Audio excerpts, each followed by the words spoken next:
Celestial prosecutor. Damn shit! I don't know why this isn't taught more widely.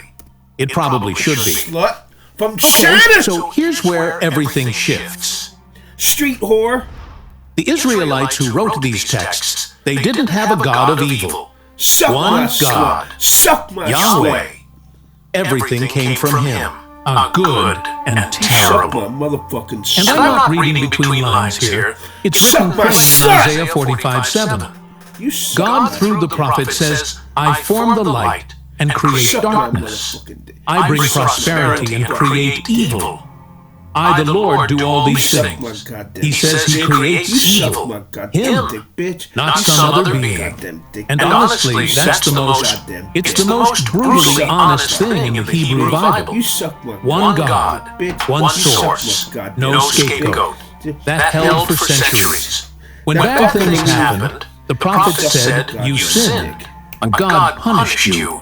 Come back, and He'll restore you. A drought, a lost battle, sure. We sinned. Fine. We'll do better. But what happens when the suffering gets so vast that who deserved it can't hold it anymore? When God doesn't just punish you, but burns His own house to the ground? Because that's what happened. 586 BC. And look, I could ease into this, but I think you just need to see it. Nebuchadnezzar II marches on Jerusalem. This isn't a siege, it's erasure. Yeah, the Babylonian army smashes through the walls and destroys the Temple of Solomon, the only temple. And for the Israelites, that building wasn't a church. It was God's home address on earth, the one spot where heaven and earth touched. The Ark of the Covenant was inside it. Everything they were, chosen people, Suck my slut! covenant, God dwelling among them, housed in those walls. And now those walls are burning. Cedar-lined interior throwing off that thick, sweet smoke cedar makes. Limestone cracking. This sharp ringing sound. Dust and ash so heavy, the afternoon goes dark. There was, and this is a weird detail to fixate on, but I read somewhere that burning cedar has a very specific smell. Almost pleasant at first. And I keep thinking about that. That the destruction of their entire world might have smelled sweet. Anyway, an old priest who's walked into that building every morning of his adult life is standing at a distance, just standing there, arms at his sides, watching the roof cave in. Because where do you go when God's house is burning? And God didn't stop it. Survivors were shackled, marched to Babylon, priests, scribes, scholars, all of them carrying the same question like a stone in their gut. Move! Why did Yahweh let this happen? He controls everything. He creates evil. He said so. So this was Him.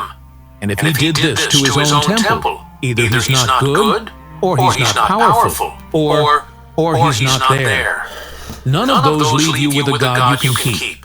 And the old formula had worked before. You sinned, God punished you.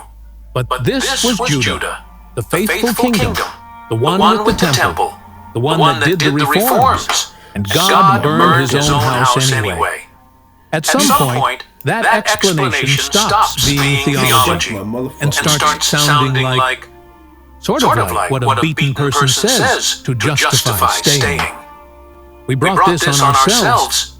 If we'd just been better. That's not faith. That's a cage. And the bars were cracking. The exiles sat in Babylon about 50 years. Persia conquered Babylon in 539 BC. Cyrus the Great let the Jews go home, even helped rebuild the temple. The Jews were so shattered, they called Cyrus Mashiach, Messiah.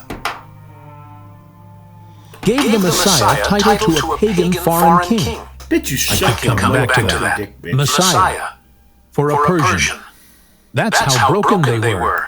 But here's what matters more than Cyrus. For decades, Jewish thinkers had been living inside Persian culture. And the state religion of Persia was Zoroastrianism. And Zoroastrianism had an answer to the question that was eating them alive from the inside. This is where the theft happens. In Zoroastrianism, the universe isn't run by one God doing everything. It's a war. One side, Ahura Mazda, Supreme God, light, truth, perfectly good, no darkness in him. Other side, Angra Mainyu, also called Ahriman, destructive spirit, father of lies, disease, death, decay, all from him, not made by Ahura Mazda, just existing as an opposing force. I locked in a cosmic war since the beginning. A war that ends when Ahura Mazda wins and evil gets wiped out for good.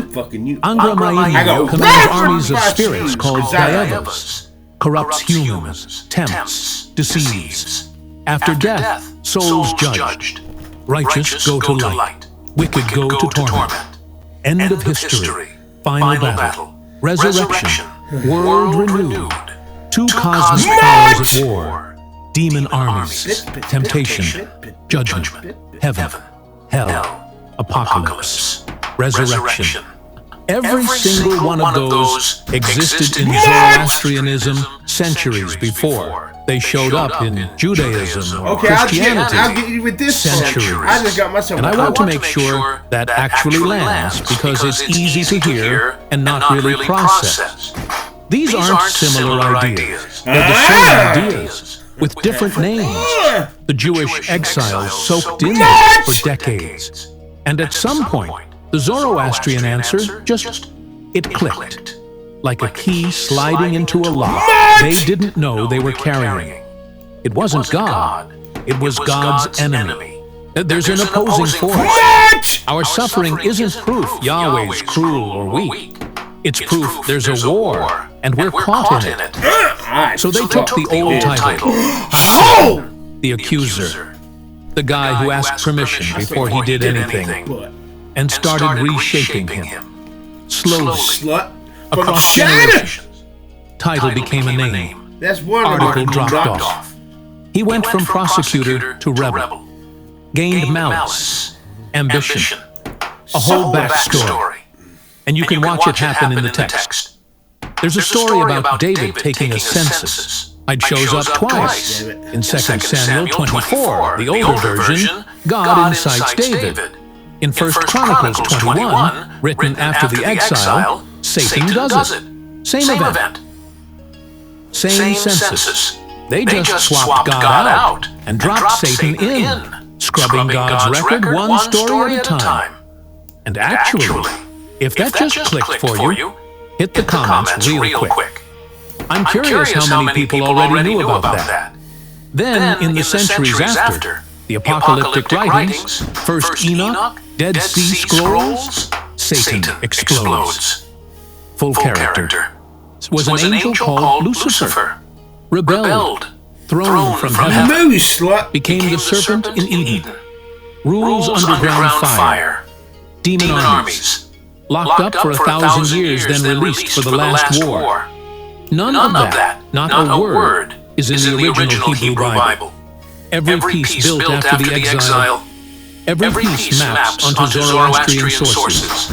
Ahura Mazda became the purified all-good Yahweh. Angra Mainyu became Satan. Daevas became demons. House of Torment became hell. And once you see it, you can't unsee it. I wish you could. Things would be simpler.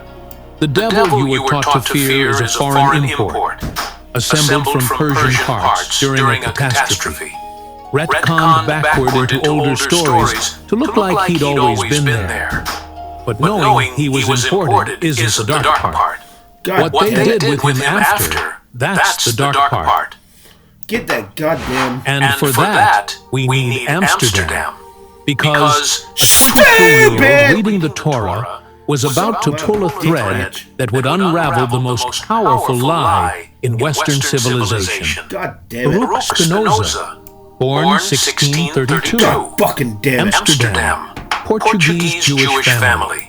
His grandparents fled the Inquisition, forced to fake Christianity in Portugal, real prayers whispered at night, children taught to lie every morning.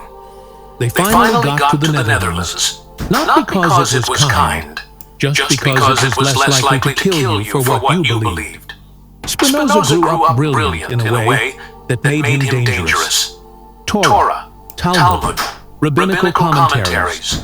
Hebrew deep enough to catch things his own teachers either missed or pretended not to see. Latin, Dutch, Portuguese, God damn it. the kind of mind that reads under a text, around it, behind it. By his early 20s, he'd noticed things that didn't add up, and not small things.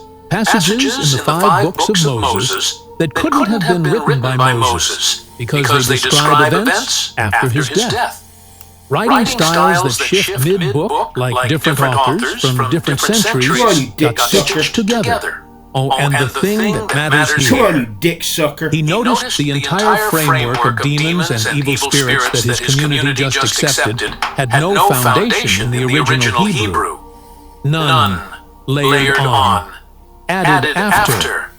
And the more he pulled at it, the more came loose. And what was underneath the layers wasn't holy. It was political.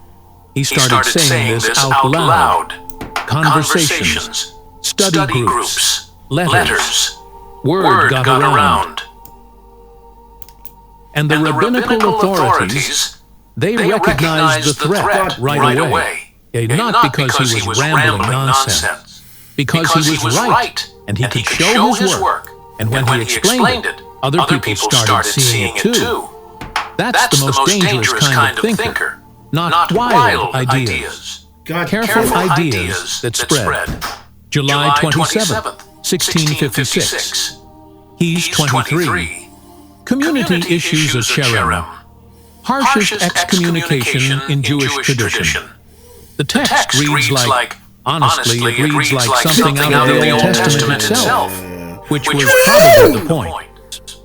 By the decree of the angels and the command of the holy ones, we excommunicate, expel, curse, and damn Baruch de Spinoza. Cursed be he by day and by night. Cursed when he lies down. Cursed when he rises. Cursed going out. Cursed coming in.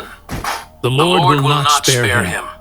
The Lord will blot out his name from under heaven. 23. Nobody could speak to him after that. Couldn't stand near him. Couldn't read his words. Family turned their backs. Friends crossed streets. Still alive and already erased. Changed his name to Benedictus. Latin for blessed, same meaning as Baruch. I go back and forth on whether that's defiance or heartbreak. Moved out of the Jewish quarter, and to eat, he started grinding lenses, telescopes, microscopes, precise work, fatal work. Glass against abrasive compound, hour after hour, fine dust in the air, silica, particles you could see drifting in the window light on certain afternoons, but couldn't feel going into your lungs. God damn it. And they didn't come out. Settled in there layer by layer, like silt in a still river that nobody cleans, which is a detail I think about more than I probably should. God damn it. While the dust settled in his body, the ideas hardened in his mind. 20 years, alone, rented rooms, coughing more each year, and he built one of the most rigorous philosophical systems anyone's ever produced. The conclusion at the center of it killed the devil. Not in a battle. God damn On it. a page. Quiet room. It's a man with glass in his lungs. God is nature. That's what Spinoza said. Not a king on a throne. God is the universe, the infinite substance of everything, every atom, every star, every law. There's no outside, no beyond. Fucking God didn't build the world and walk away. God is the world. And look what that does to the devil. If God is everything, if God is truly infinite, there's no gap, no dark corner where an opposing power gets to set up a throne. A being separate from God and opposed to God can't exist. There's just nowhere for Move, it you to be. whore! It's not unlikely.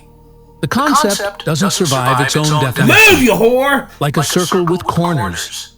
Say the words all you want. The thing can't exist. Stupid! Evil, Spinoza said, isn't a force. It's an absence. Same way darkness is just where light hasn't gotten to yet.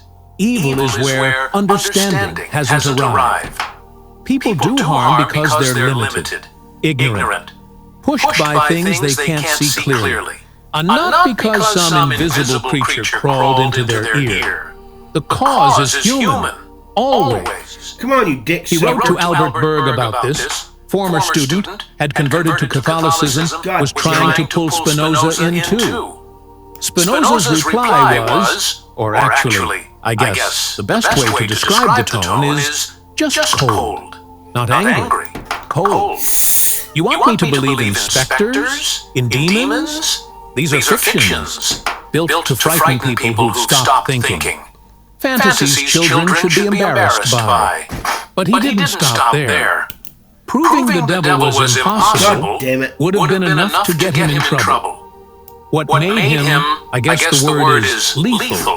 What made him lethal to every institution in Europe was what came next. He asked what the invention of the devil actually does. Not in a spiritual sense. Practically. What it does to real people in the real world. He saw the Hebrew text. Serpent was an animal. Ha-Satan was an authorized prosecutor.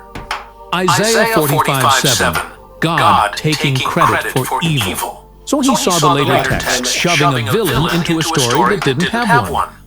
Built the proof that the villain can't logically exist. And then asked the question nobody had put this bluntly in 15 centuries. Who benefits? The devil creates dependence, invisible enemy everywhere. Never sleeps, targets your soul, works through your own thoughts. You can't fight that alone. You need protection. And the only ones offering? The people at the front of the church. Without the devil, you can find God yourself. Walk into the woods. Sit somewhere quiet.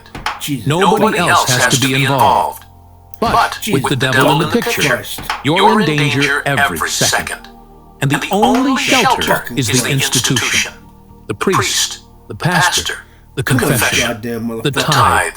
Institution names the disease. Institution sells the cure. And here's the thing. If you try to question the institution, that gets folded right into the diagnosis. Doubt is demonic. Curiosity is the enemy whispering. I'm the voice in your head going, wait, does this actually make sense? That's exactly the voice they told you not to trust. You can't examine the lock because reaching for it is proof, they say, that you need to stay locked in. Spinoza could see the church didn't keep the devil going because it believed in him. It kept him going because, well, take the devil away. And why do I need the church stops having a good answer? Take hell away, and there's nothing to be rescued from. The whole thing depends on the threat. Pull the threat out, and it all comes down. Like yanking the center pole out of a tent. He put this in the Ethics. In his letters, in the Theological Political Treatise, published anonymously in 1670, argued the Bible should be read as a historical document, that organized religion had turned into a political tool using superstition, demons included, to keep people in line, banned before the ink dried. Suck my motherfucking Not just by one group. Catholics, you suck my Protestants, Calvinists in the Netherlands.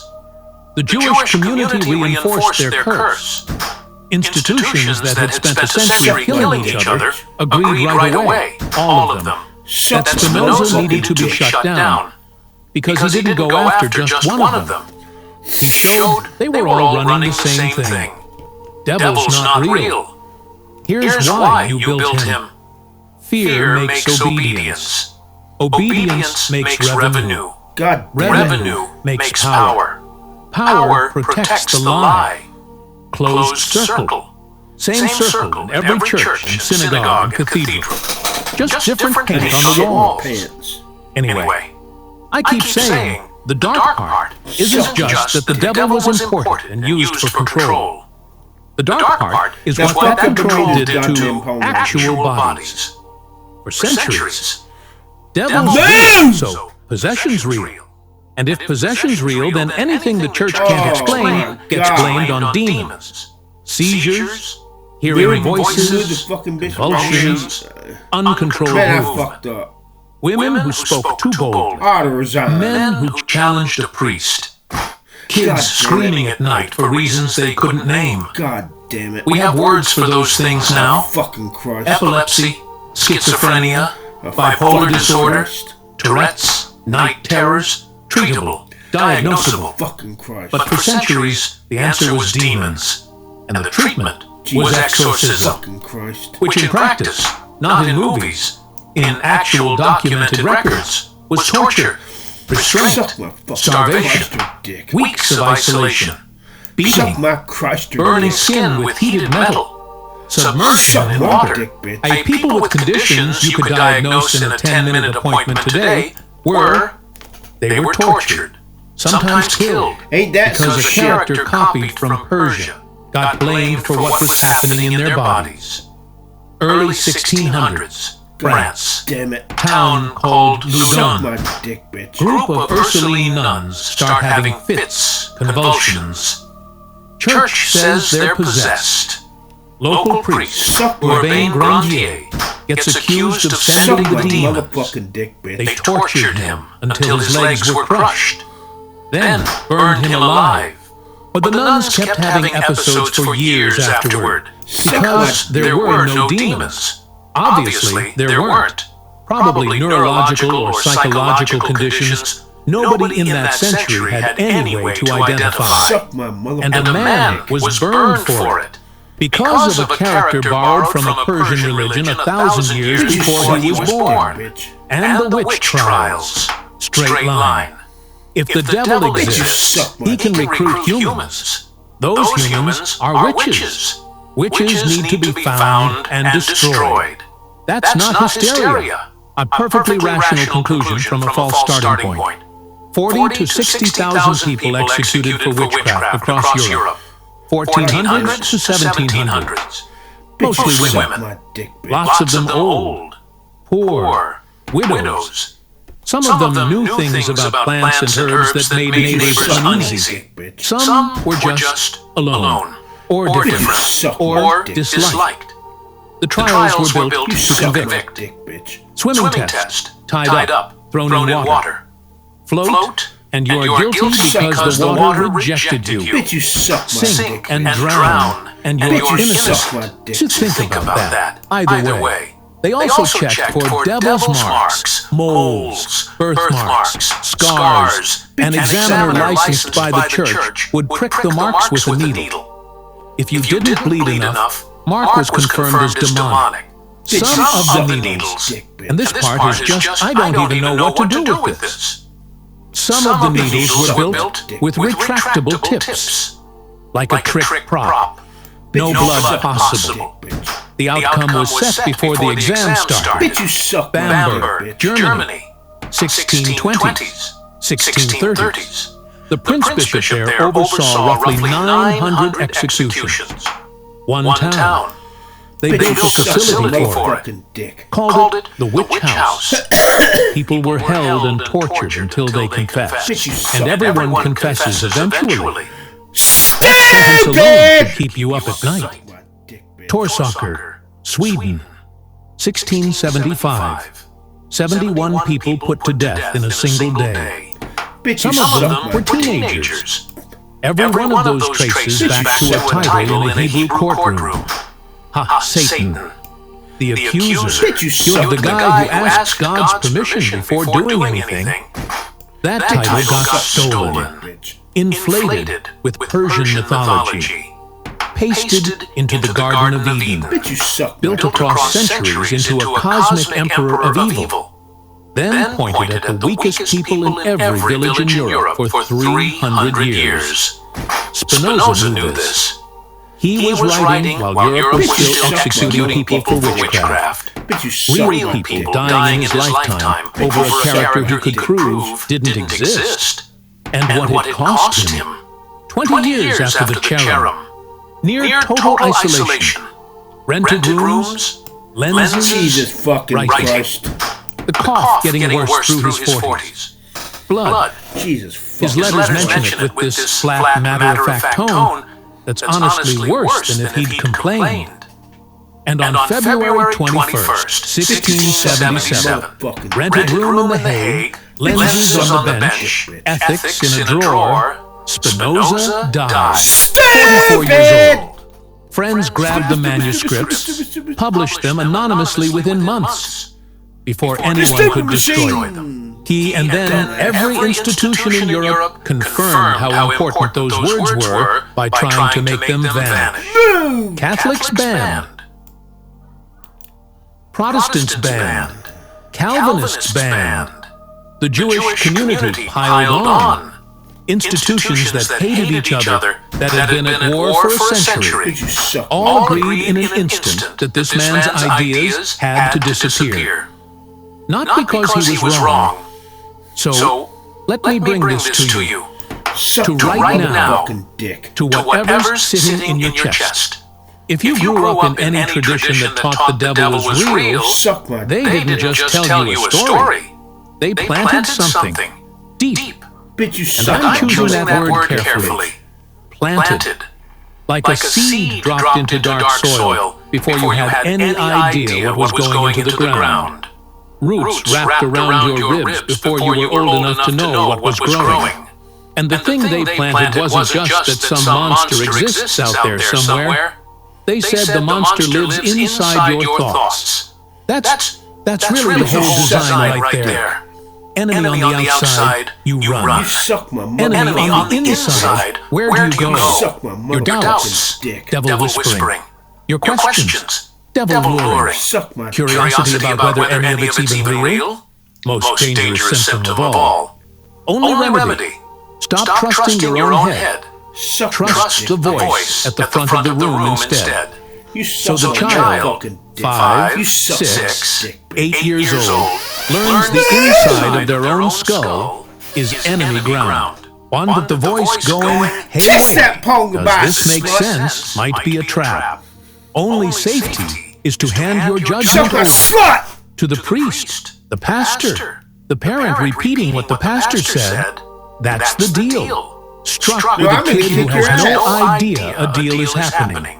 That isn't faith. That's a I'm gonna cage kick built your ass. inside a mind too young to see the bars. And the I'm gonna people who kick your built it ass. mostly didn't know.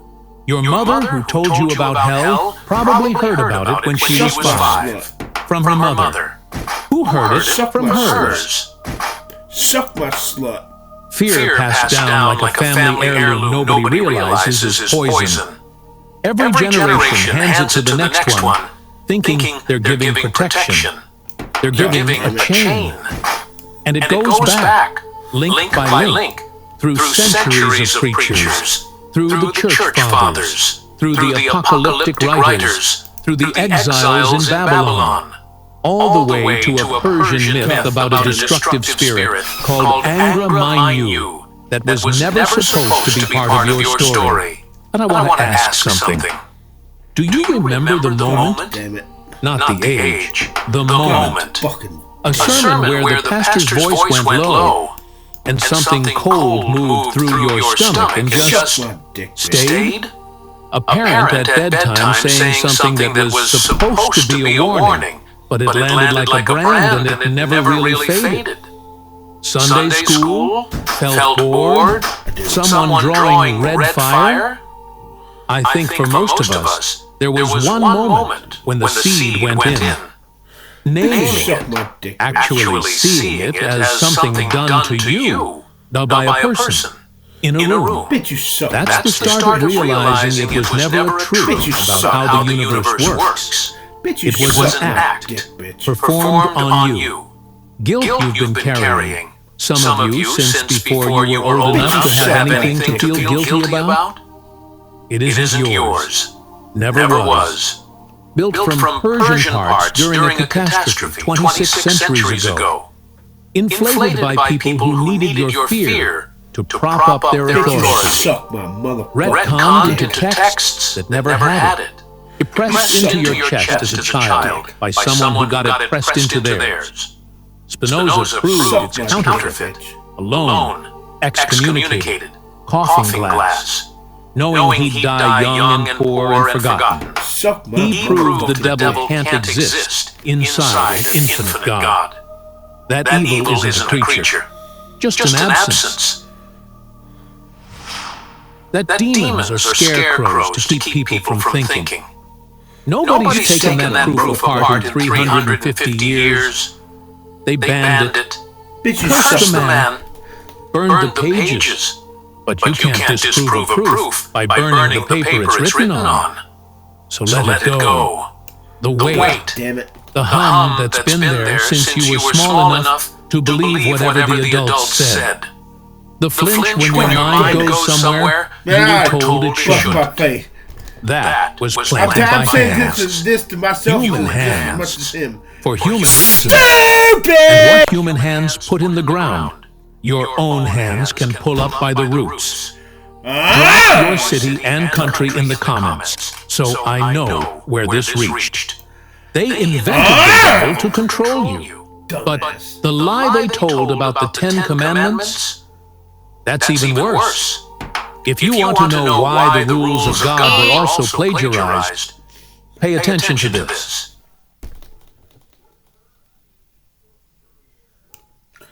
You suck my motherfucker. I fucked his. Oh! Dumbass.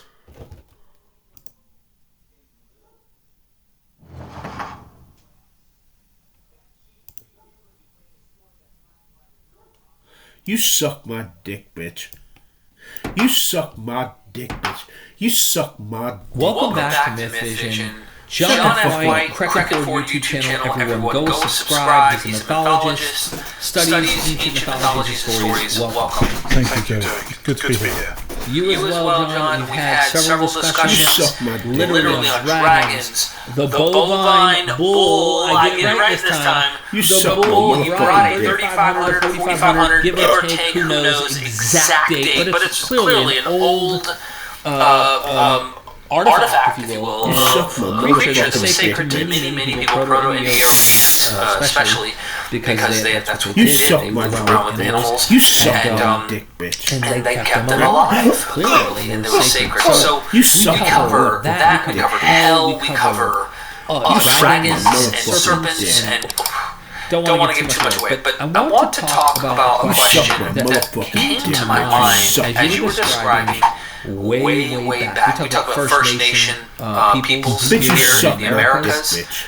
They did not have gods like we You suck my have. It was this motherfucking idea of gods, right? They didn't think of the pantheon of the 12 from Greece, or they did not think about the one true God. That monotheism ultimately philosophically spelling out.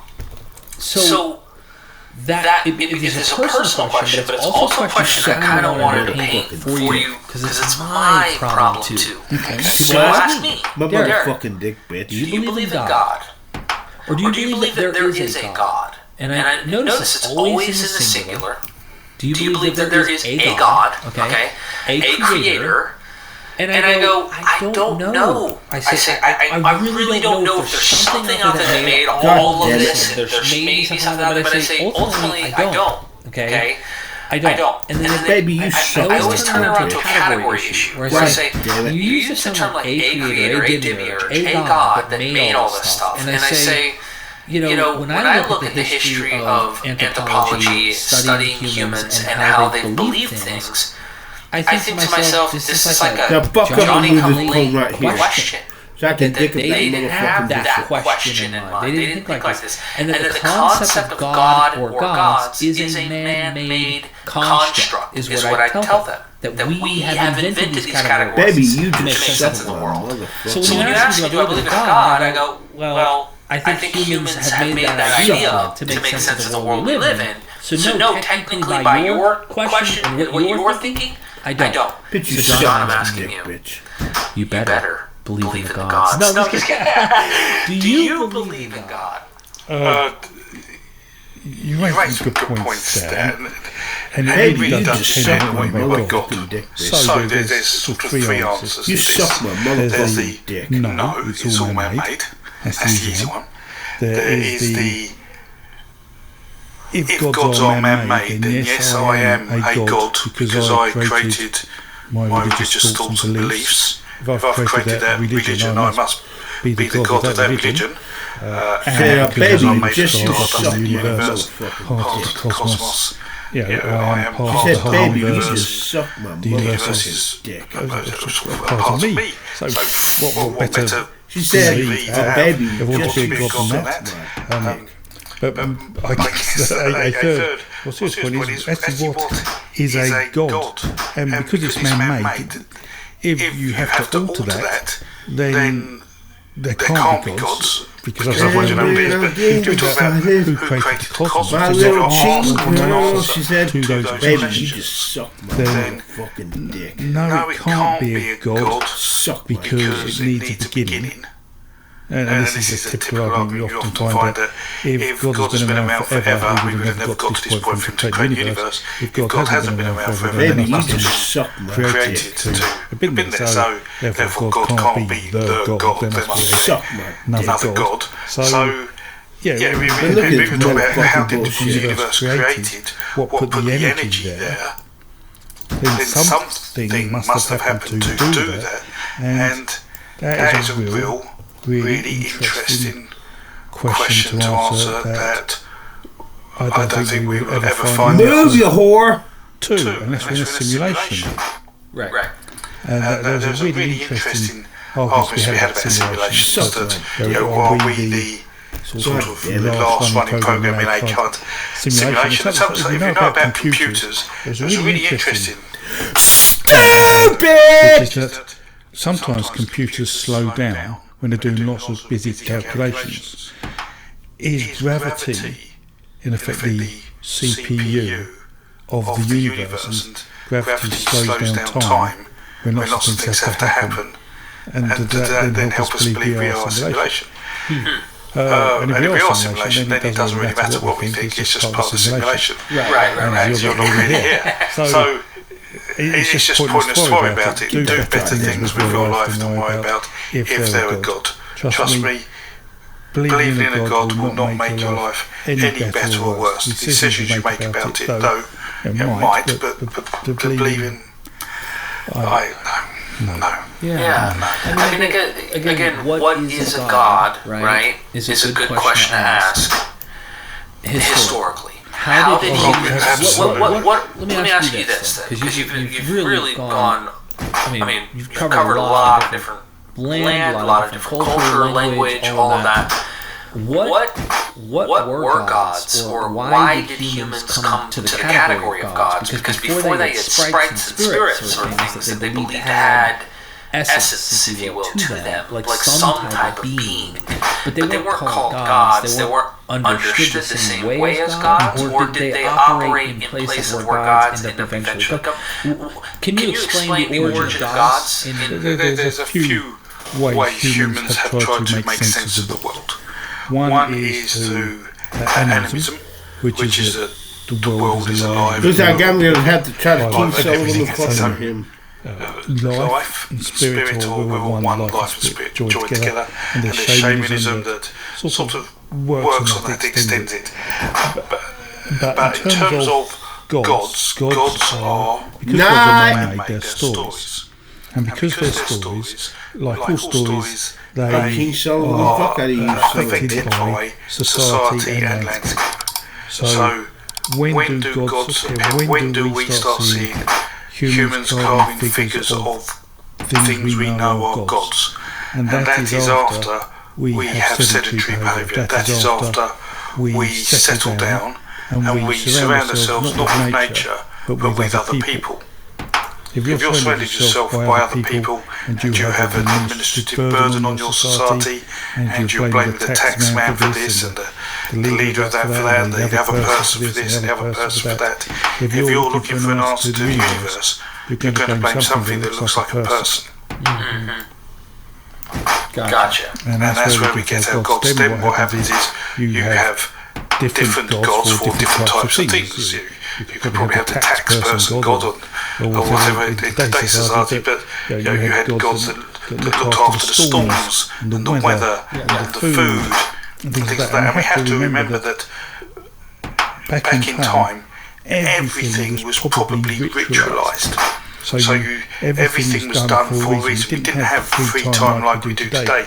So when you went hunting, you would ritualise that and sing a song or tell a story. When you caught the animal, you would sing a song or tell a story. You would cook it, you would do the same. You eat it, you do the same. Everything was a ritual. That's what that religious behaviour was about. You were praising the world and everything around you. But when all that starts disappearing, when you don't have to worry about the cycle of things coming back, and Christianity does have a part to play in that, because whilst there are some cyclical events annually, generally the Bible and Christianity is canonical, which is where the other stories tend to be repeated in earlier myths. So you sort of lose that sacredness you get from the culture that would annually repeat things, not just Christmas and Easter, but I mean everything every day, all the time. Everything, it's less because there is that cyclical, and I think it still remains there. That there's still, this Sunday, there's this holiday, there's a little bit of that, but like you said, it was almost. It's exactly what it was. It's like we used to sacrifice humans, and then we sacrificed cows, and then horses, and then pigs and goats, and then we just made a model of a bovine and threw that in the river. Humans, capitalism has been around for a long time, and the value of things, that's all that happened. Our gods will no doubt change again when people talk about AI being the next religion. There is a time where our brains are saved to a computer memory, whatever we live inside a chip.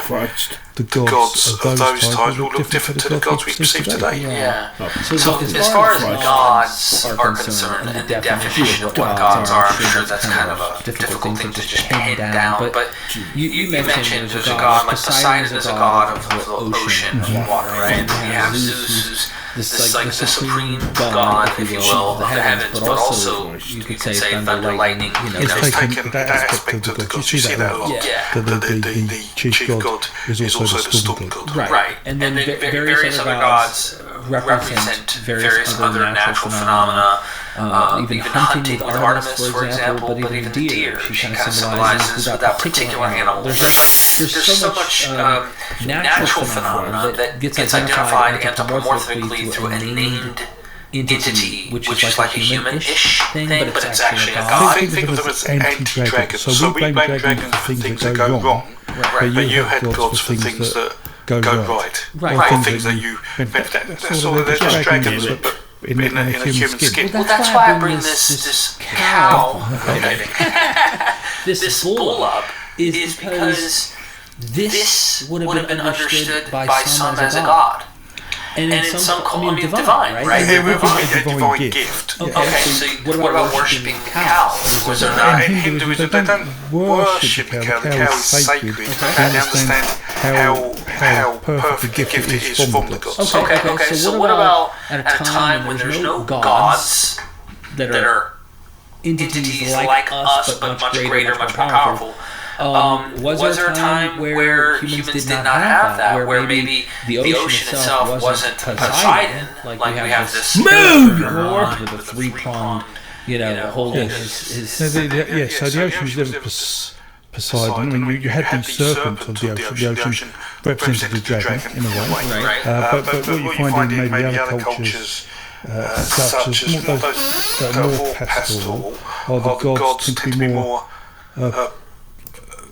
personality. Well, look at this. So think of again the old Norse, the Vikings. They had Thor, the the weather god, the sky god, potentially including a storm god. He was actually the warrior god. He was jovial and positive and looking to do the best. You worshipped him if you wanted to be jovial and happy, want to do your best and a strong fighter. If you wanted to father 50 children, Freya, that's your god. You wanted Freya. If you wanted to be wise, Odin.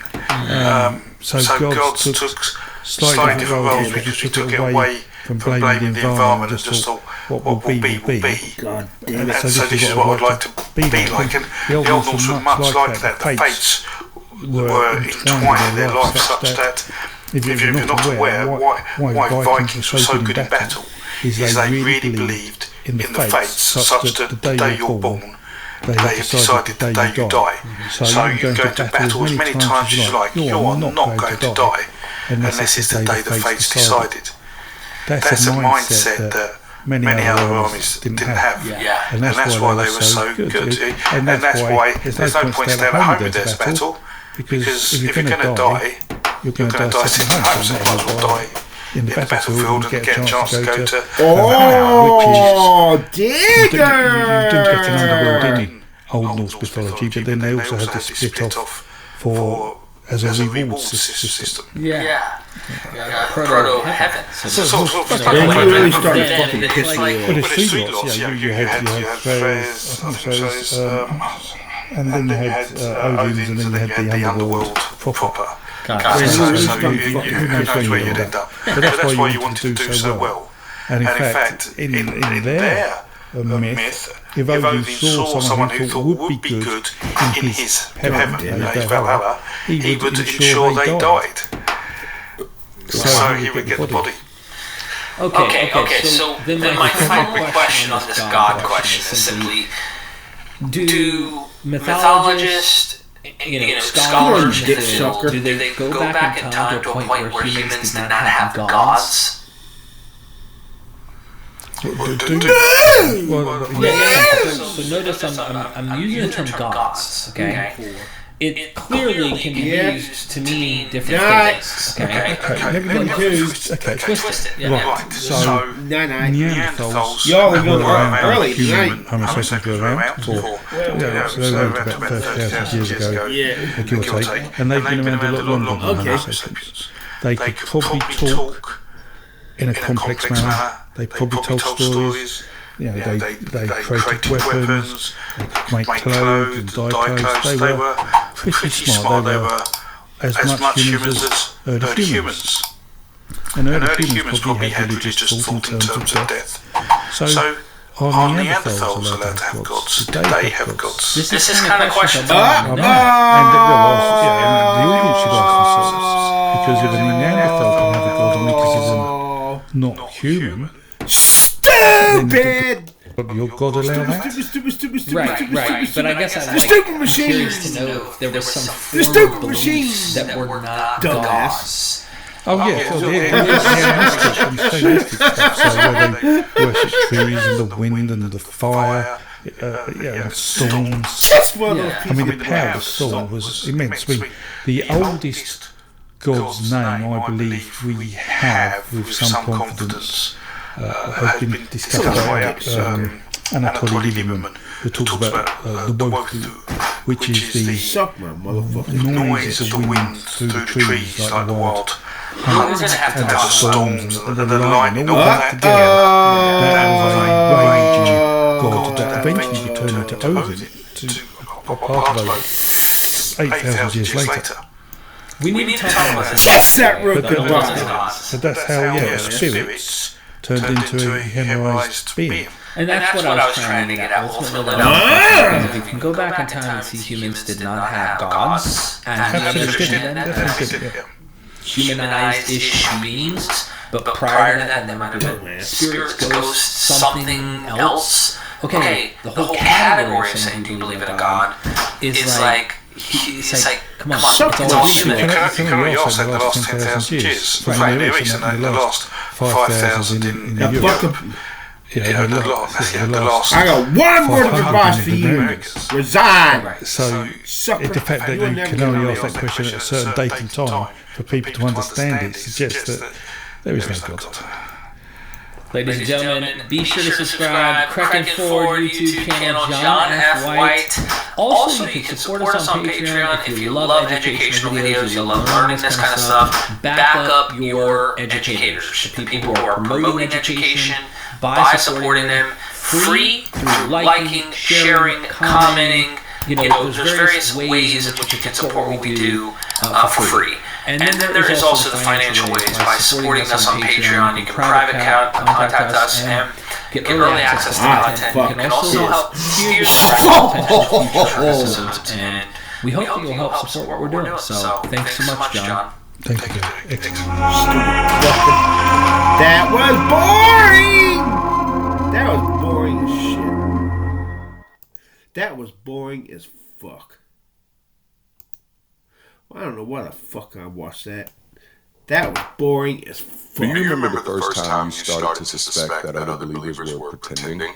Maybe it was during a revival when someone slain in the spirit kept peeking to see if the moment was over. Maybe it was when you heard someone publicly testify about a miracle, only for them to privately admit their doubts. Or maybe it was much more personal. A moment when you realized that no matter how hard you prayed, no matter how much you tried to press into God's presence, you Dude, stupid! I had my Stupid. but one day I saw it so clearly I couldn't ignore it anymore.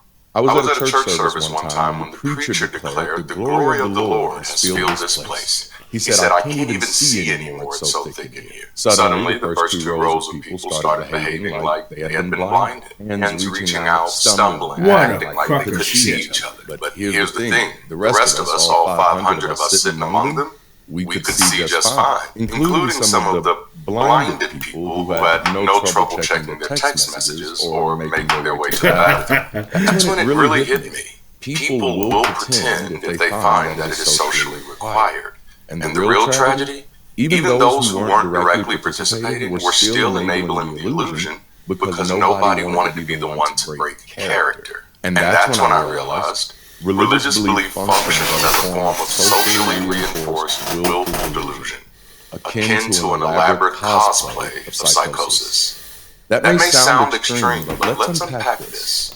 To start, faith is one big theatrical performance. Religious belief isn't just about believing, it's about performing belief. Cosplay isn't just costumes, it's a performance. In church, you don't just believe in God, you have to act like you believe in God. The worship service, the Holy Ghost dance, the way people fall out on the Spirit, it's all interactive theater. And just like in fandoms, the more committed you are to the role, the more respected you become. Faith demands this form of method acting. It's not enough to say you believe, you have to live the role every day. God, You must deny evidence, ignore contradictions, and pretend that doubt doesn't exist. The reward, community belonging, validation. The cost, your authenticity. And it's a never-ending role-play with no safe exit. Once you're in, there's no socially acceptable way to break character. If you express doubt, you're the problem. If you stop playing along, you risk losing your family, your friends, your entire support system. If belief demands this level of performance, can it really be called truth? But this also brings to mind the emperor has no new clothes, and no one wants to say it. Religion is very much like the emperor who had new clothes that were actually no clothes and no one wanted to say it. Religious belief survives because of social reinforcement, not because it holds up under scrutiny. You know the story. The emperor walks around completely naked, convinced he's wearing the finest robes because no one wants to be the first to say otherwise.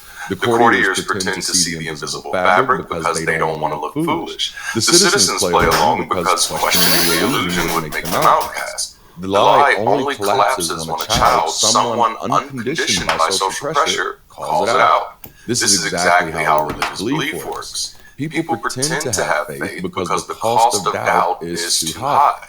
The illusion of God's presence is maintained because everyone else is reinforcing it. And the moment someone dares to move, you whore, they're ridiculed, exiled, or shamed. And that's why religious communities can justify the most extreme, irrational, and even harmful behavior because no one wants to be the first to admit that it doesn't make sense.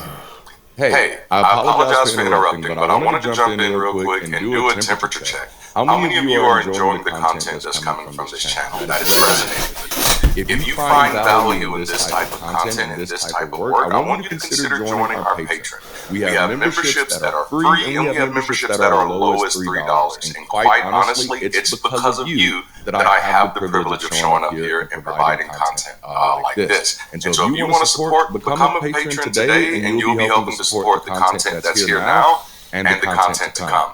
Now back to the conversation. Now let's talk about how mass peer pressure leads to harmful behavior. The most dangerous aspect of this cosplay of psychosis is that it isn't harmless play acting.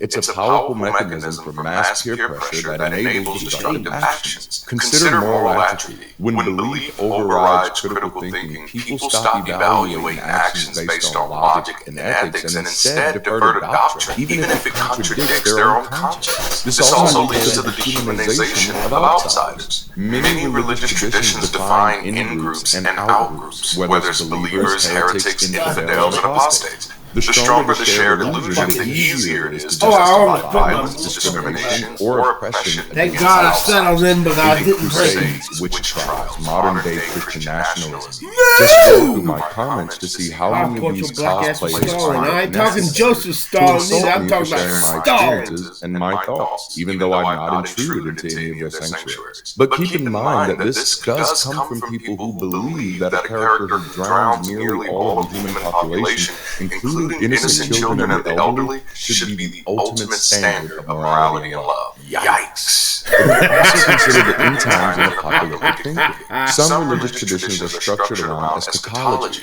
which can create a dangerous detachment from reality. Climate change, it's all in God's plan. War, these are the signs of the end time. Or God wants this war for X. Social justice, stand still and let the Lord fight your battle. When people believe in divine intervention more than their own ability to fix problems, they become complicit in harm. Many believers internalize cognitive dissonance, fearing that even questioning their faith will bring eternal punishment or earthly struggle. This trauma-based control ensures continued adherence and suppression of the thought. Some people genuinely believe in religious claims, while others exploit belief for control.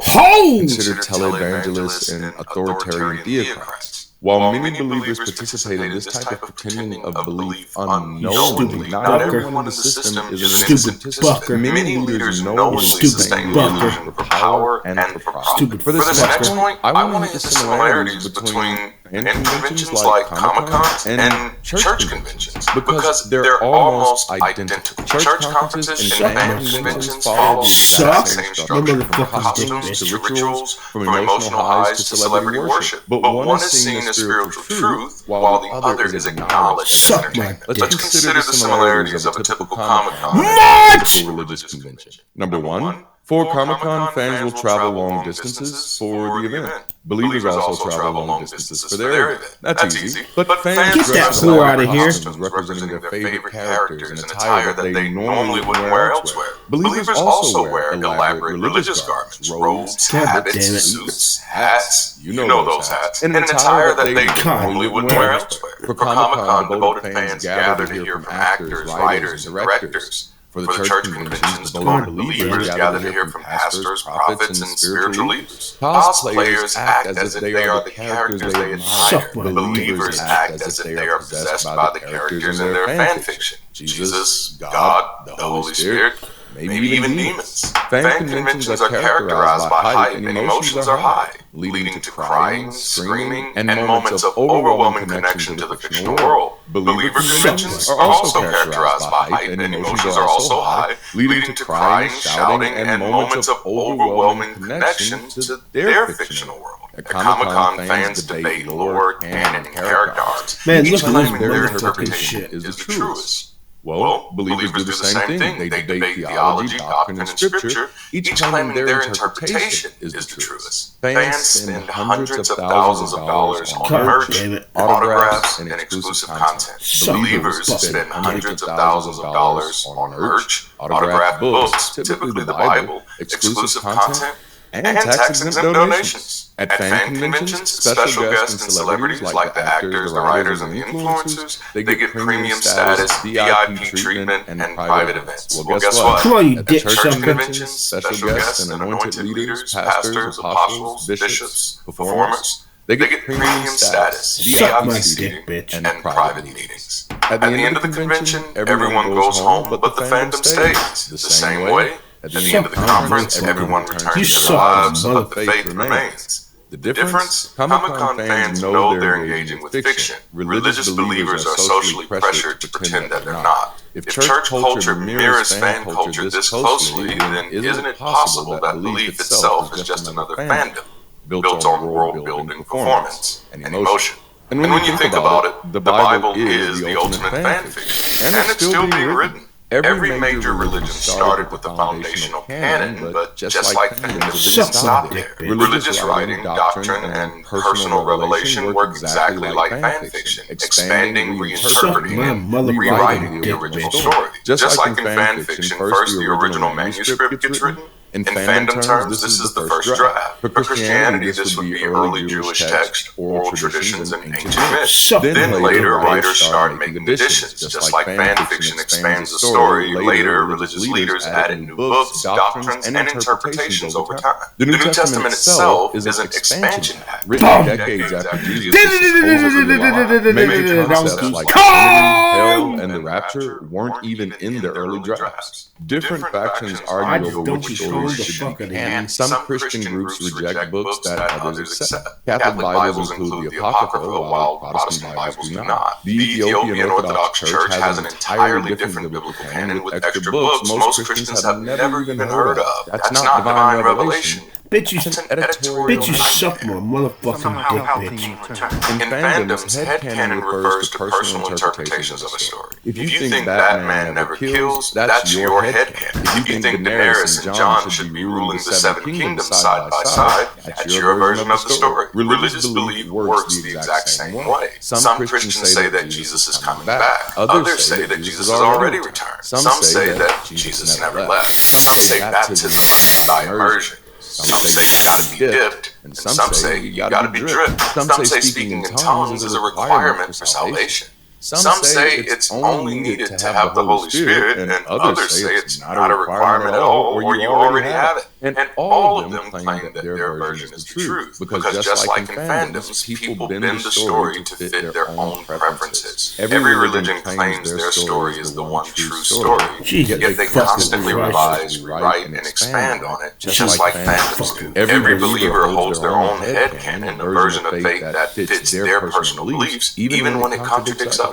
If religious belief works exactly like fan fiction, then what does that say about its legitimacy? If religion behaves exactly like a fan convention and its doctrines evolve like fan fiction, then maybe, just maybe, it's time we stop pretending it's anything more than a deeply immersive weekly cosplay fetish. It's also important that we highlight the cost of pretending.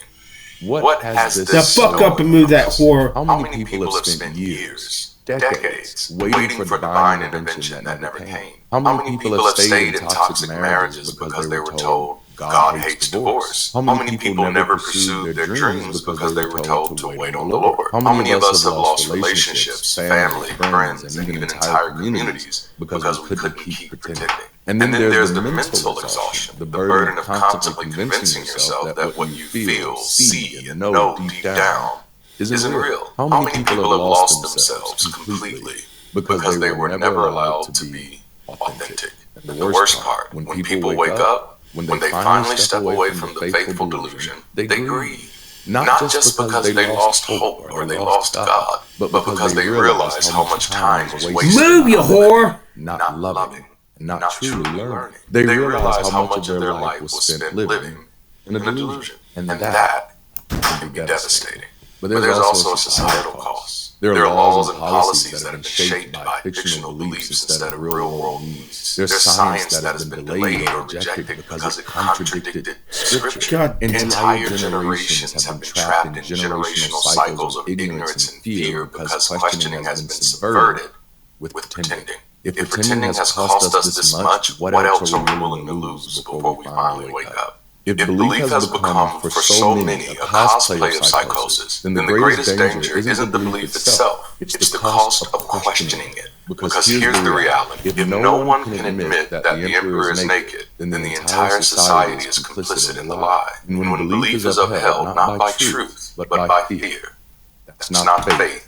That's coercion. We're told, lean not into your own understanding. Doubt is just a test. You just need to have more faith. But if pretending is the requirement, if we're expected to perform belief, even when it contradicts reality, then religion isn't a path to truth.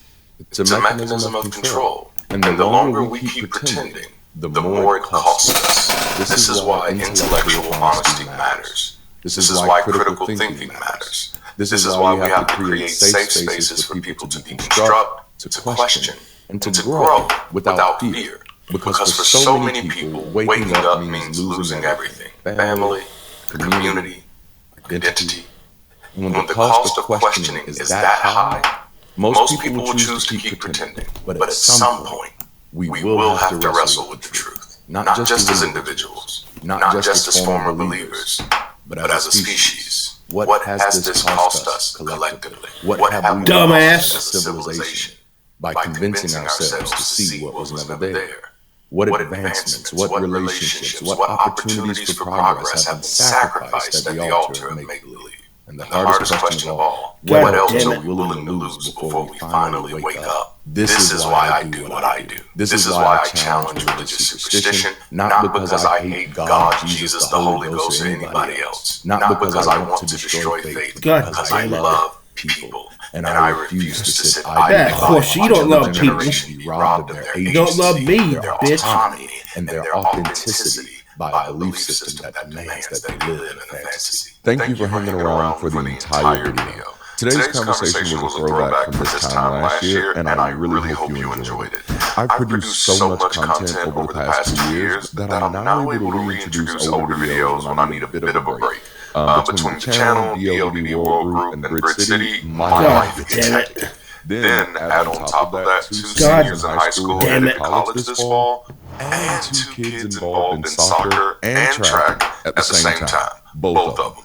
That's why I am so appreciative. Now buck up and over this so I can stick my dick in your butt. It's their generosity that empowers me to show up weekly without sacrificing my family or my life. Not only does their giving keep the lights on for the channel, it's also the primary catalyst for the fastest growing people-centric community alternative on the planet. God damn it. We're building a bridge to a better world together. And even though we're still in the very beginning, we're already getting a better view of ourselves, each other, and the world we share together.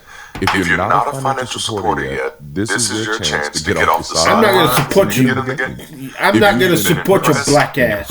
Or otherwise, What the fuck have you done for me? By the work that we do here, Not just goddamn. imagine how much more we could accomplish with your additional support. Our content is helping You haven't thousands done and rebuild you haven't their done a lives. goddamn Our thing. community is hosting activities, events, and initiatives that make I'm connection not gonna possible support and you. productive again. And I'm our not gonna current support your conversations black are ass. cultivating an alternative ecosystem that will not only provide soft spaces for people to land, but also safe spaces for people to live. When you support by joining Patreon or by giving to Grid City, you're not supporting a man. You're underwriting a movement. And that, my friends, is how we build the world that we want to live in.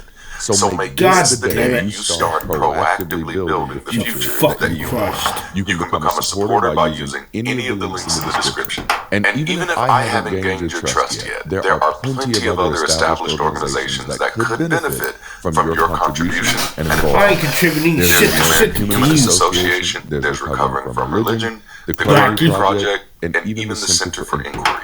The big point is, let's commit to finding Not people because who you're do black the either, work because and making sure you they don't have the support me. to do their best work. nigger. And at the end of the day, that's what I'm here for. To do my best work for as long as I can. Thank you for being with me today. And until next time, keep rising.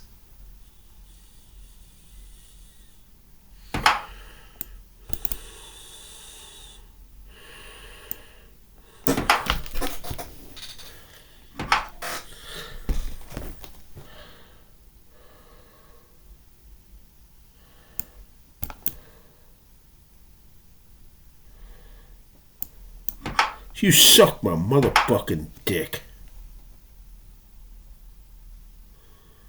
Suck my dick, bitch. You suck my dick.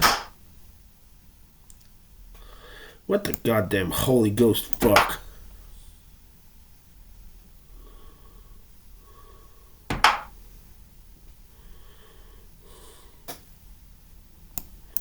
Suck my motherfucking dick.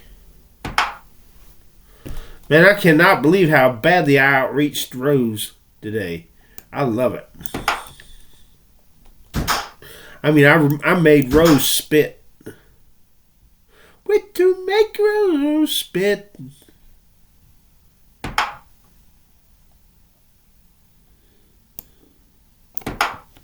Wait to make a girl spit.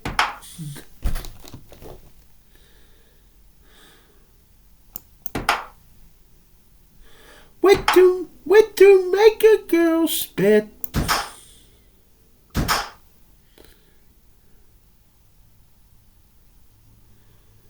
Wait to make a girl spit.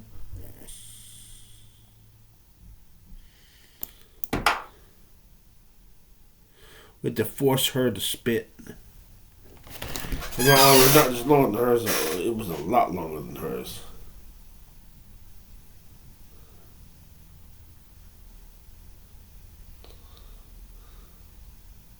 Joanne.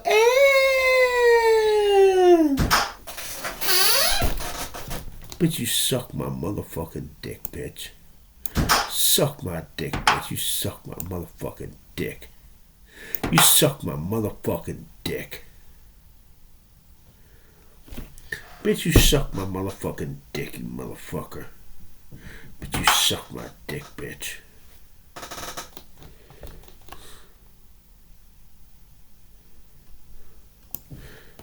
Bitch, you suck my dick, bitch. You suck my motherfucking dick. Bitch, you suck my motherfucking dick. You suck my dick, bitch. Bitch, you suck my motherfucking dick. Bitch, you suck my dick, bitch. Stupid! You dumbass fuck.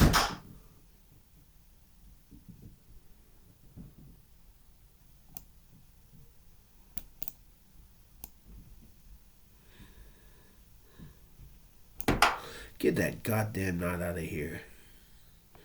God damn it.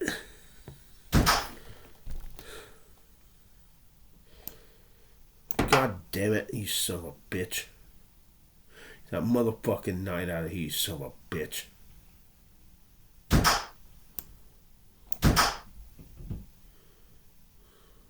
At least I got rid of that one of those motherfuckers.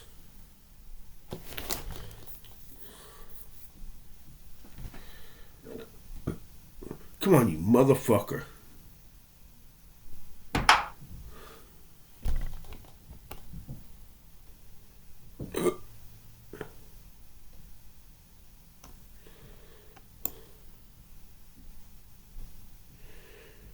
You stupid fucking bitch.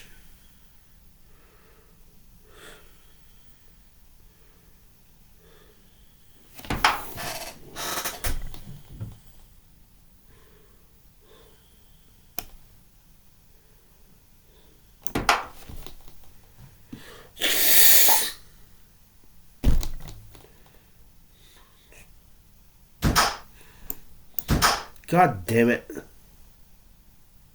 God damn it. God fucking damn it. God fuck it. God fuck it. Man, God fuck it. God fuck it. God fuck it. God.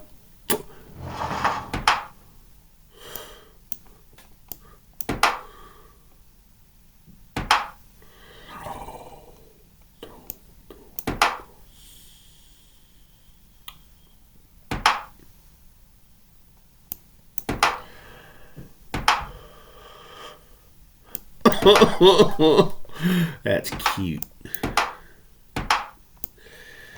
Suck my goddamn motherfucking. You suck my goddamn dick, bitch. You suck my goddamn dick, bitch. You suck my goddamn dick, bitch. You suck my goddamn dick. You suck my goddamn dick, bitch. You suck my goddamn dick, bitch.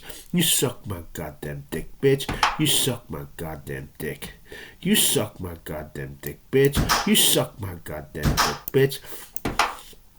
You suck my goddamn dick, bitch. You suck my goddamn dick. You suck my goddamn dick, bitch. You suck my goddamn dick, bitch. You suck my goddamn dick, bitch. You suck my goddamn dick.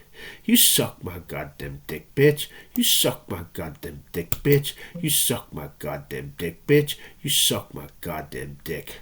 You suck my goddamn dick, bitch. You suck my goddamn dick, bitch. You suck my goddamn dick, bitch. You suck my goddamn dick. You suck my goddamn dick, bitch. You suck my goddamn dick, bitch. You suck my goddamn dick, bitch. You suck my goddamn dick. You suck my goddamn dick, bitch. You suck my goddamn dick, bitch. You suck my goddamn dick, bitch. You suck my whore ass dick. You suck my goddamn dick, bitch. You suck my... Bitch, you suck my whore ass dick. Bitch, you suck... You can kiss that motherfucking... Suck my dick, bitch.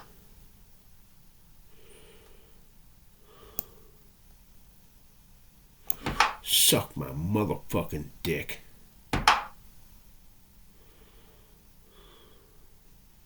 Man, look at this motherfucking shit.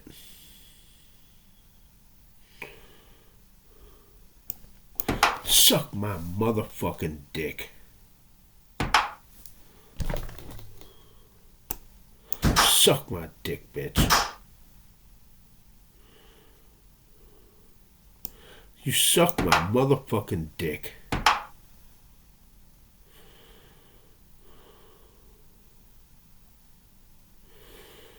God damn it. Suck my dick. You suck my motherfucking dick. Bitch, you suck my motherfucking dick, bitch.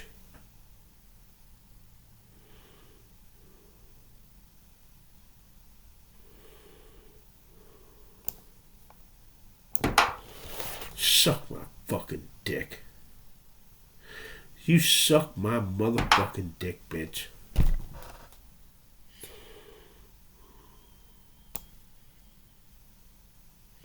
Suck my motherfucking dick. Bitch, you suck my motherfucking dick. Now fuck him and take that goddamn.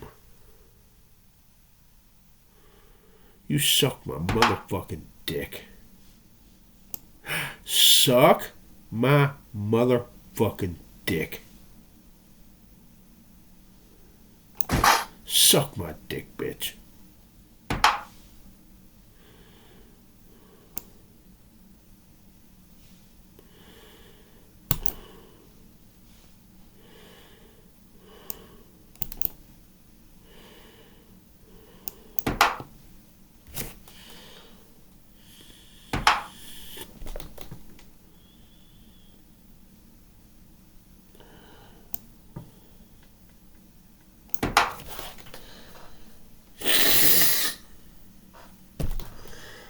You stupid motherfucker.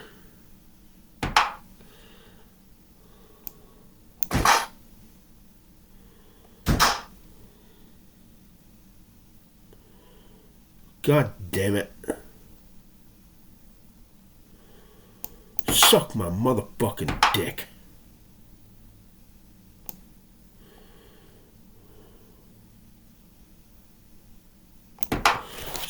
God damn it. Suck my fucking dick. Suck my fucking dick.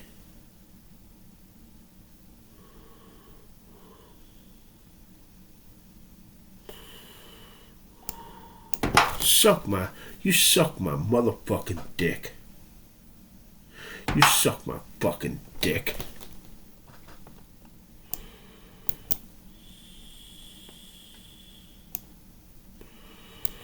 God damn it. Suck my dick, bitch.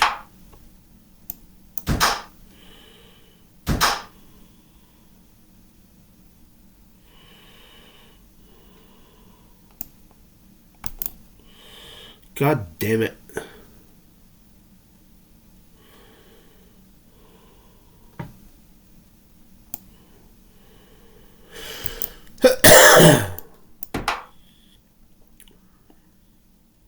Suck my motherfucking dick. You suck my fucking dick.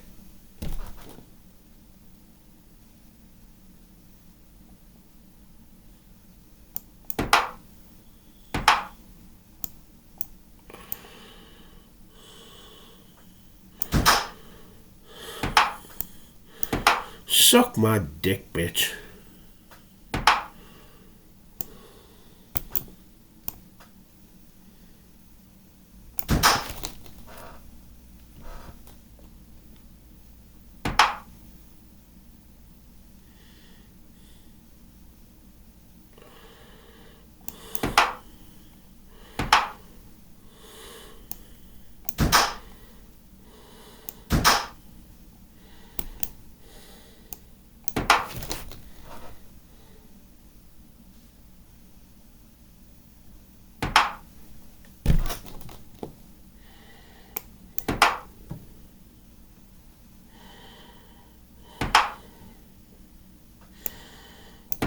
God damn it.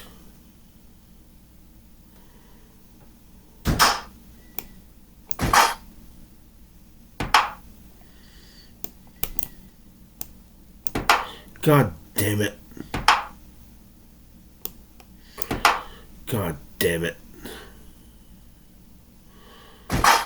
God damn it.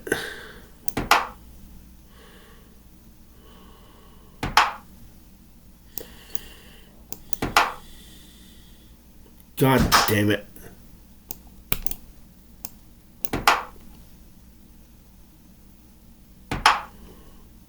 God damn it. God damn it.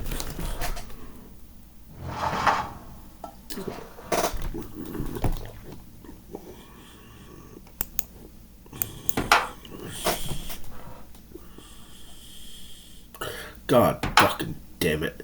You some movie goddamn piece of shit. Hold on, give a second.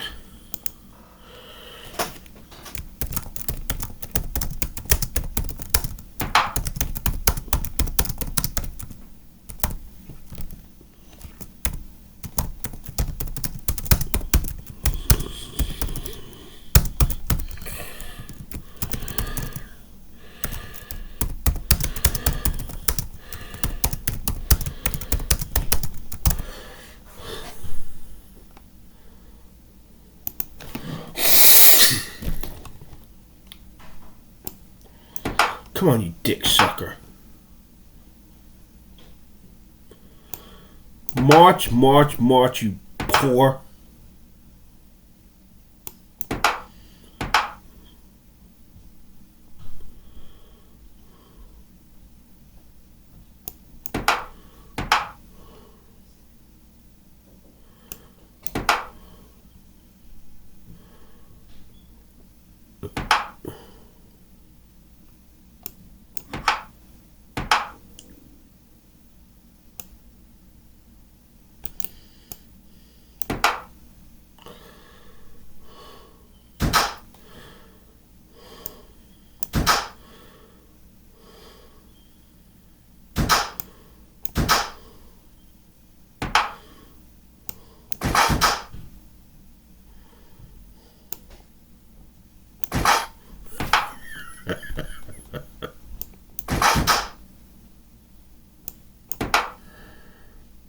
Uh-oh.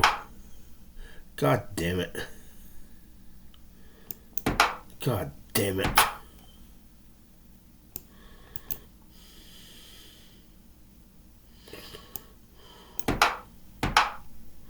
God damn it.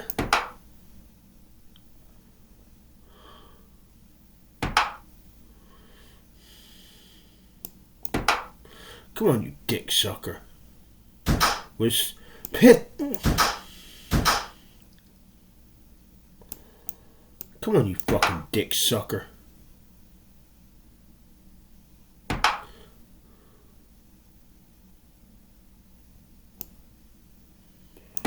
Come on, you dick sucker.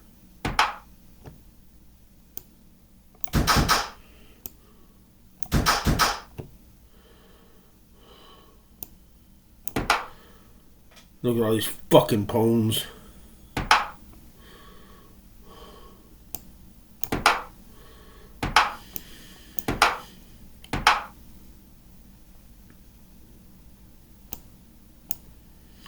God damn it.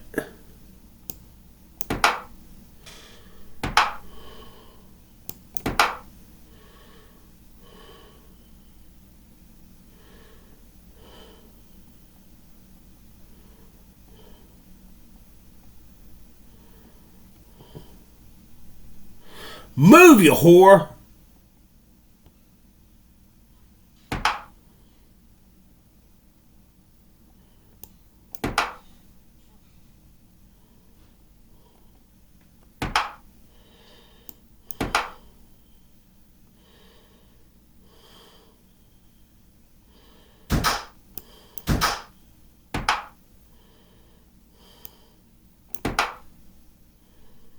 Come on, you whore.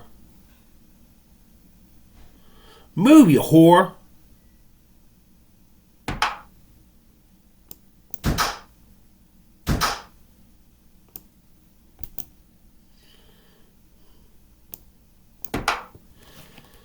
Spit, spit, spit, spit, spit, spit, spit, spit, spit, spit. Come on, you slut. Suck my dick, bitch.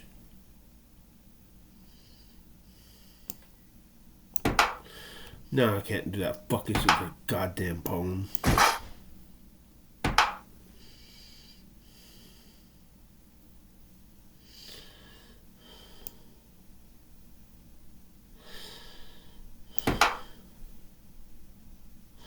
God damn it.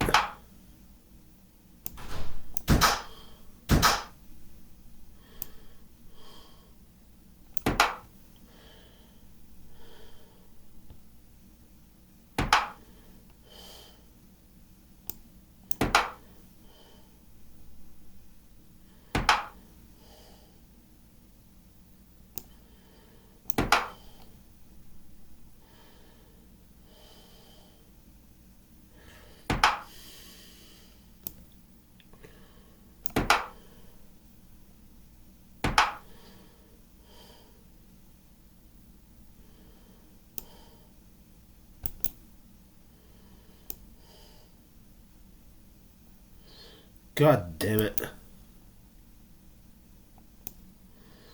God damn it. God damn it. God fucking damn it. Holy Ghost. That a spit girl? No. Yeah. That's a spit girl.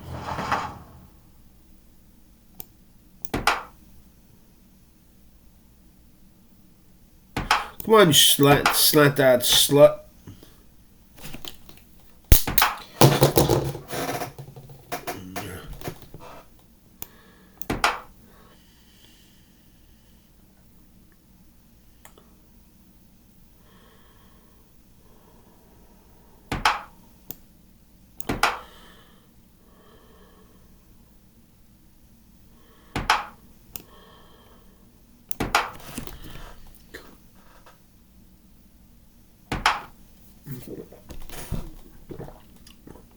Bitch, you suck my motherfucking slut.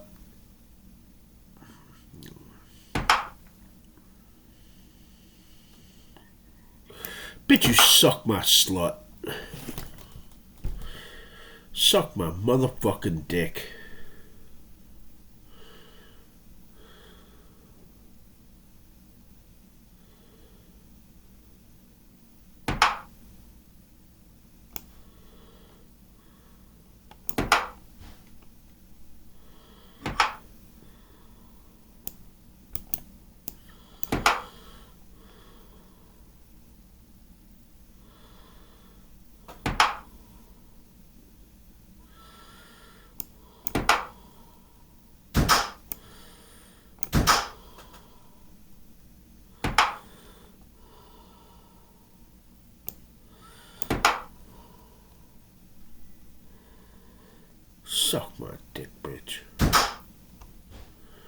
Suck my motherfucking dick. Suck my motherfucking dick.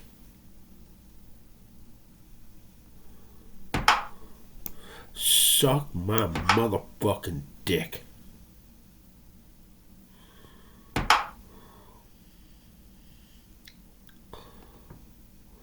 Suck my slut. Goddamn motherfucker. Come on, you goddamn motherfucker. Suck my dick, bitch.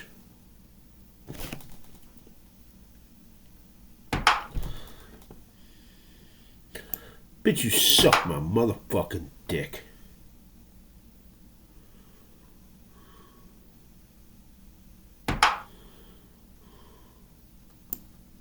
Suck my motherfucking dick. Now fuck up and move right here, so I can corner the fuck out of your goddamn bishop. Son of a bitch. Bitch, you suck my motherfucking dick. Jesus fucking Christ.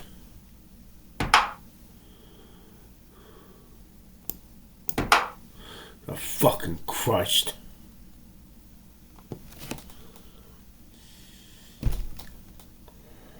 Come on, fucking bitch.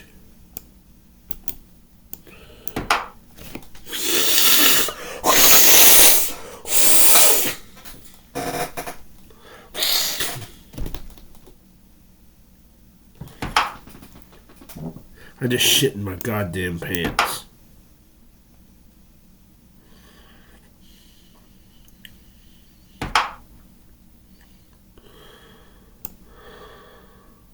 God damn it.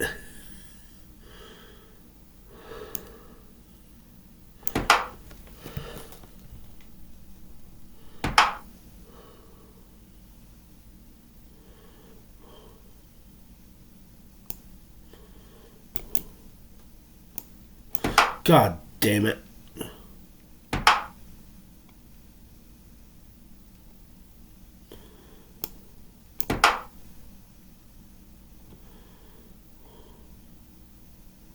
Come on, you dick sucker.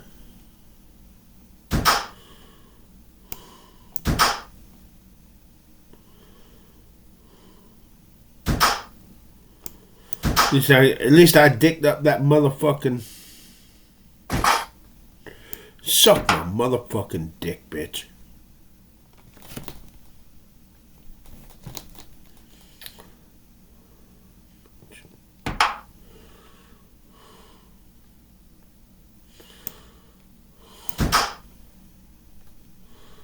Suck my motherfucking... You suck my motherfucking dick. Suck my motherfucking dick.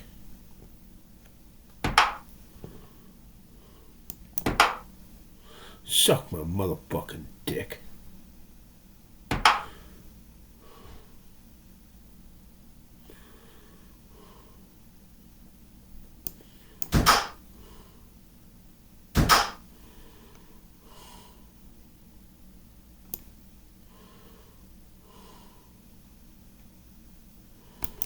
God damn it. God damn it. You motherfucking dick sucker.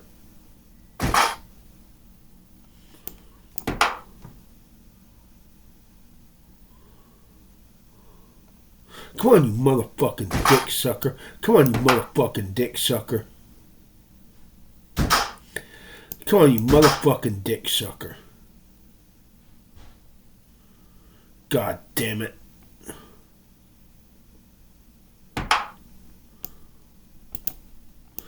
Come on, you motherfucking dick sucker.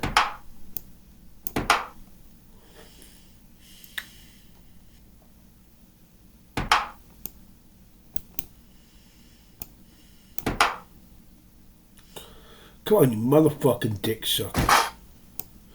Come on, you motherfucking dick sucker.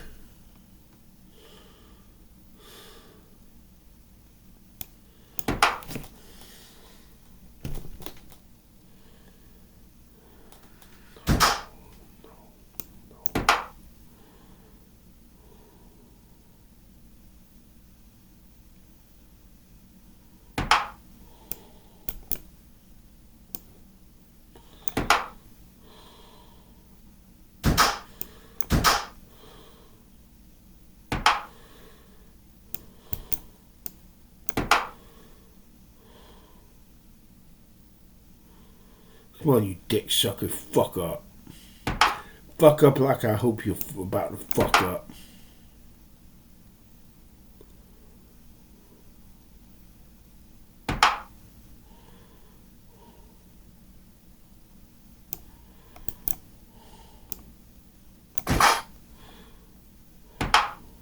God damn it. God damn. God damn it.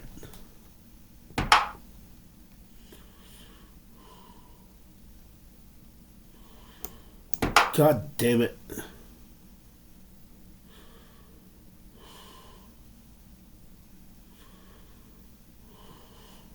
God damn it.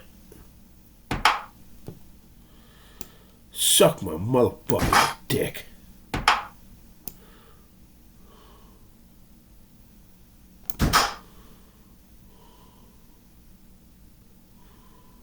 God damn it. Oh my good goddamn, goddamn, goddamn, goddamn, goddamn. Well, let's be a poor sport bitch and run out the time. So that way neither one of us fucking wins. I'm gonna be a poor sport bitch.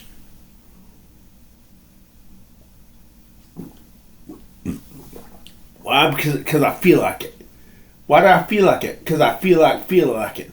Why do I feel like feeling like it? Because I feel like feeling like it. Why do I feel like feeling like it? Because I feel like feeling like it. After that, because I feel like feeling like it. That's why I feel like feeling like it. Because I feel like feeling like it. You slut. I'm gonna be a poor sport bitch. I'm gonna be a poor sport bitch. I'm gonna be a poor sport bitch. I'm gonna be a poor sport bitch. But since he's friendly, I ought not to do that to him. Fuck it, man. Fuck it, man. Because he was friendly, I would let him win. Oh, she's cute. Boop, she's cute. She's adorable. She's adorable. Okay, that's fucking game. That's motherfucking game. Suck my motherfucking slut. Let's try a 30-minute game. Suck my motherfucking slut. 30 motherfucking minutes for this motherfucking game. You motherfucking slut from motherfucking China. You Chinese Oriental fucking prostitute. You fucking Chinese fucking whore. Suck my motherfucking dick.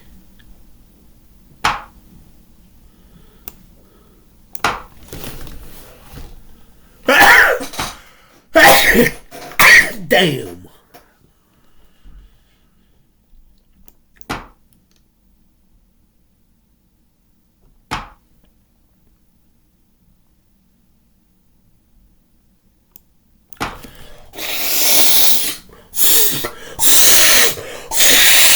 Something snotting all over the fucking rug. Yes, I snotted the fuck all over your fucking motherfucking place.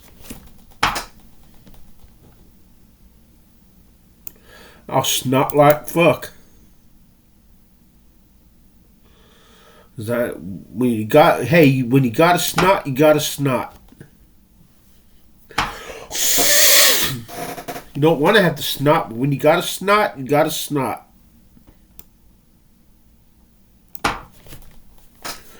But when you got a snot, you got a snot. What does snot spit? Come on, you slut.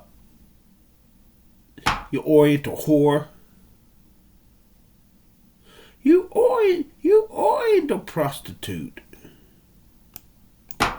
What the fuck am I doing with that goddamn whore? You fucking Oriental whore. You Oriental fucking whore.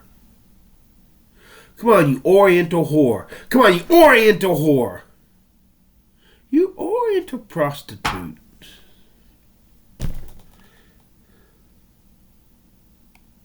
Bitch, suck my dick, bitch.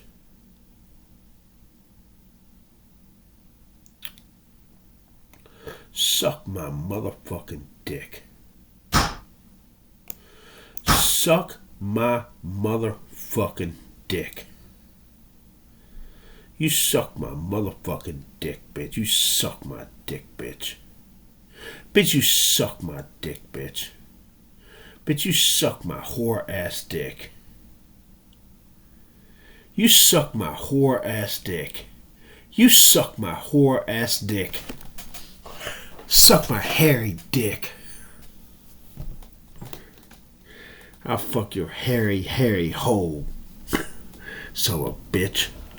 You suck my dick, bitch. You suck my dick, bitch. Move, you whore. Uzi, spit, Uzi.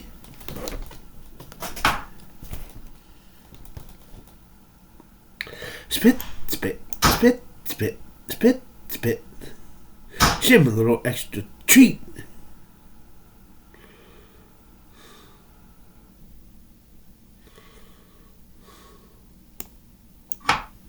Come on, you whore. Come on, you hyped up whore. Oh my good goddamn.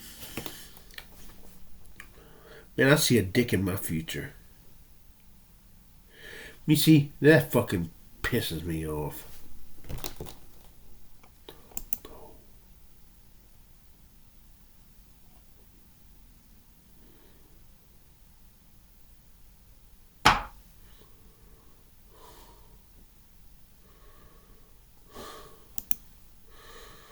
Oh, she's cute. The heavy oak doors of St. Patrick's Cathedral close with barely a whisper on a Sunday morning in 2024. Suck my dick, bitch. Inside, the vast space echoes with emptiness. Where 10,000 souls once gathered, now scattered hundreds occupy pews designed for multitudes. Like fuck. An elderly woman in the third row prays alone, her rosary beads clicking softly in the silence. She remembers when her children filled this space, when every seat was taken, when the smell of incense mixed with perfume and cologne as families pressed shoulder to shoulder. Now her children don't come. Her grandchildren don't even know the prayers. This isn't just happening at St. Patrick's. Across America, from Boston to Los Angeles, let's see how my Chicago to Instagram Miami, is doing. the same scene plays out in thousands of sanctuaries. Between 2000 and 2023, the Catholic Church in the United States has witnessed something unprecedented in its history. A hemorrhaging of believers so dramatic that demographers call it the Great Unraveling. In just over 2 decades, the percentage of American adults identifying as Catholic dropped from 24% to 20%. That might seem modest until you understand the numbers. We're talking about millions of people, whole generations simply walking away. But here's what makes this story far more complex than simple statistics. These aren't just people leaving religion entirely, though many are. These are Catholics specifically leaving Catholicism, while the memory of altar servers and First Communions still lingers in their minds. God damn it. They're leaving despite family traditions stretching back generations. They're leaving despite the guilt, despite the cultural identity, despite everything they were raised to believe about eternal consequences. The question isn't just why they're leaving, it's what broke. To understand this rupture, we need to go back to January 6, 2002. That's when the Boston Globe published the first in a series of investigations that would shake the Catholic Church to its foundation. The journalists had uncovered something that Boston's Cardinal Bernard Law and other church officials had worked desperately to hide. A pattern of sexual abuse by priests that stretched back decades, involving hundreds of victims, with the church hierarchy systematically covering it up by shuffling predatory priests from parish to parish. The first story focused on Father John Gayogon, who had been accused of molesting more than 130 children over 3 decades. But Gayogon wasn't an isolated case. He was a window into a systemic crisis. As the Globe's investigative team dug deeper, they found that church leaders knew. They had files, reports, psychiatric evaluations. They knew, and they moved these priests anyway, prioritizing the institution's reputation over the safety of children. The revelations spread like wildfire across the country, not just in Boston. Dioceses in Philadelphia, Los Angeles, Chicago, New York, and dozens of other cities faced similar accusations. Grand jury reports revealed patterns of abuse and cover-up that were staggeringly similar. In Pennsylvania, a 2018 grand jury report identified over 300 predatory priests who had abused more than 1,000 child victims over 7 decades. The report detailed how bishops and other church officials created a playbook for concealment. Use euphemisms, don't write things down, send priests for fake treatment, and above all, protect the church. The financial cost has been staggering. By 2023, the Catholic Church in the United States had paid out more than $4 billion in settlements and legal fees related to abuse cases. $4 billion. Entire dioceses declared bankruptcy. Spokane, Davenport, Wilmington, Milwaukee, St. Paul, Minneapolis. Come on, let's swap pores. But the real cost, the one that can't be calculated in dollars, was trust. Come on, let's swap Imagine being a pores. devout Catholic parent in 2002.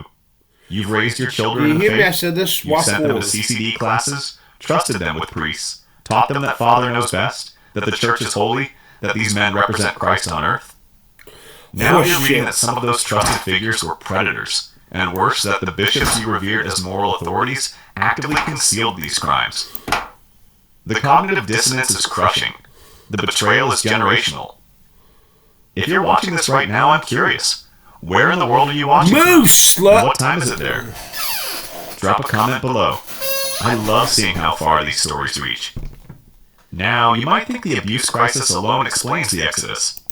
But the story gets more complicated when we introduce the second force tearing at American Catholicism, the collision between faith and politics. The Catholic Church has always had political influence in America, but something shifted fundamentally in the late 20th century. The Church became increasingly and explicitly aligned with conservative political movements, particularly on issues of abortion and sexuality. This crystallized in the 1973 Roe v. Wade decision. The bishops made opposition to abortion the paramount political issue for faithful Catholics, effectively creating a litmus test that made supporting Democratic candidates morally problematic for devout believers. By the early 2000s, this had calcified into something unprecedented. The idea that being a good Catholic meant voting Republican. In 2004, some bishops suggested that Catholic politicians who supported abortion rights, like John Kerry, should be denied communion. The message was unmistakable. The church was picking a political team. But here's where it gets fascinating and complicated. While the bishops were moving right, young Catholics were moving left. Surveys from the Pew Research Center show that Catholics under 40 are significantly more liberal than their parents and grandparents on issues like same-sex marriage, contraception, gender roles, and economic justice. By 2023, 67% of Catholic millennials supported same-sex marriage, compared to just 45% of Catholic baby boomers. This created a profound disconnect. Young Catholics would sit in pews and hear homilies condemning the very values they held dear. They'd watch their church oppose marriage equality while their gay friends and family members sought dignity and legal protection. They'd hear condemnations of artificial contraception while trying to plan their families responsibly. They'd witness church leaders dining with conservative politicians, while Jesus' teachings on welcoming immigrants and caring for the poor seemed forgotten. The 2016 election crystallized this divide. 52% of white Catholics voted for Donald Trump, despite his behavior and rhetoric that seemed antithetical to Christian values. Many younger Catholics felt a sense of moral whiplash. How could the church that lectured them about sexual morality support a thrice-married man? I love the way they're How could showing the how church that Trump taught is a piece compassion of shit. support policies I voted separating for families Trump. at I the love border? Trump as president. Then came the summer of 2020, and everything accelerated. During nationwide protests following George Floyd's murder, when young people of all backgrounds marched for racial justice, many Catholic bishops remained conspicuously silent or worse, issued statements emphasizing property damage over police brutality. Meanwhile, some conservative Catholic media figures attacked the protests, defended Confederate monuments, and questioned whether systemic racism even existed. The contrast between Jesus' radical message of justice and the Church's response was, for many young Catholics, the final straw. I want to take a quick moment here because if you're finding value in this deep dive into history, I'd love for you to consider the Super Thanks button right below this video. It directly supports the work we do here at Professor Archive, helping us spend weeks researching these complex stories so we can bring them to you with accuracy and I've depth. lost this fucking game. Anything helps, and I genuinely appreciate each of you who watches. But let's add another layer to this already complex story. The generational shift in how Americans experience community and identity. For immigrant Catholics throughout the 19th and early 20th centuries, the church wasn't just a place of worship. It was the center of ethnic identity and community survival. Irish, Italian, Polish, and German Catholics built entire social structures around their parishes. Schools, hospitals, social clubs, marriage networks. Being Catholic meant being part of something bigger than belief. It meant belonging. My own great-grandmother, an Italian immigrant who arrived at Ellis Island in 1923, couldn't imagine life outside the church. The parish was where she learned English, where she met other Italian families, where her children went to school, where she found work cleaning the rectories. Faith and survival were inseparable. But that world is gone. Modern Americans, especially younger ones, don't need the church community the same way. I lost this They have diverse motherfucking friend game. groups, digital communities, secular support networks. Fuck. The social cost of leaving has evaporated. Your life won't fall apart if you stop